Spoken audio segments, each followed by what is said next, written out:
to teach you a little bit about working with layers, creating layers, doing a couple of small operations on layers like copying and pasting, and combining layers from different documents into a single document.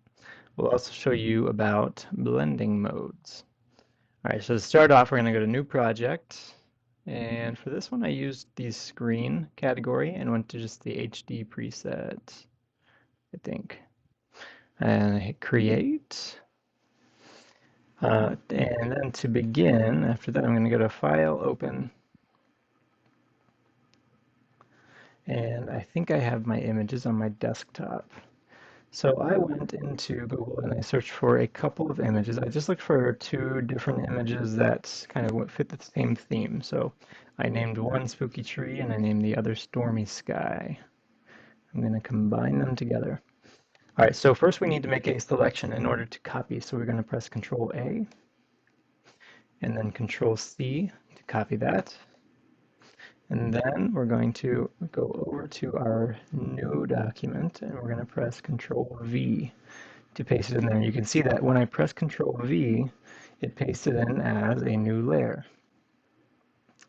In order to make this larger so that it fits my canvas, remember my canvas is this white area here, I'm going to transform it. There's two ways I can do that. I can go through the Edit menu and I can go to Free Transform here, or the shortcut is Control Alt T.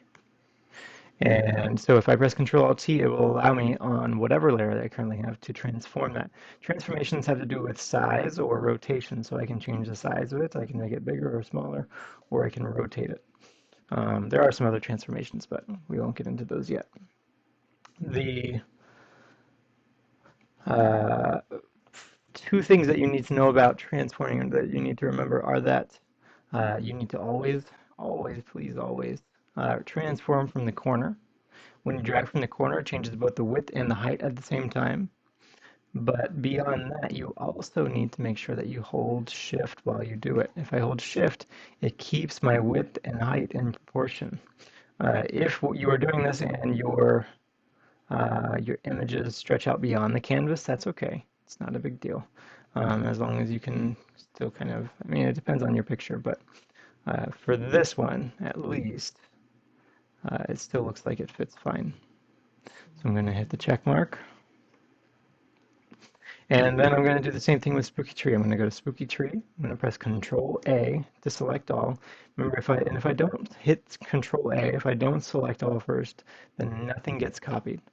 So I'm going to press Control A, and then I'm going to press Control C, and then I'm going to go over to New Project again and Control V. I'm going to transform it with Control Alt T, and I'm going to resize it down to fit, so it fits within my scene, whatever I happen to choose. That looks pretty good. So I line up the horizon lines here, and then I make sure that I hit the check mark at the top after I transform.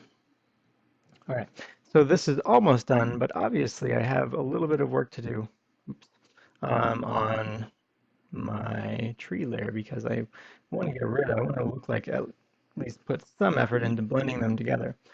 So the first thing, well, really the only thing that I'm looking for you guys to do is to play around with your blending modes.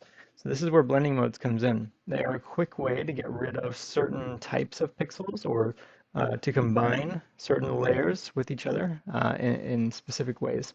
If I hit the normal button in my layers panel here, these are my blending modes. So as long as I have layer 2 selected, it'll change the blending mode of layer 2.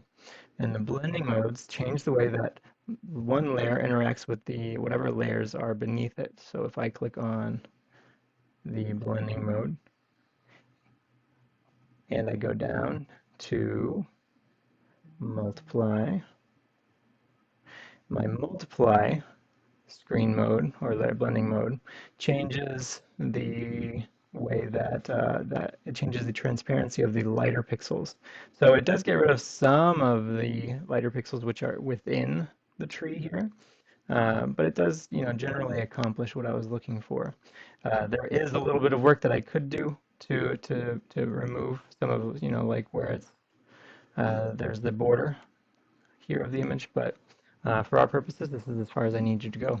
Make sure you go to File and then Save as PSD, and also File, Export as JPEG.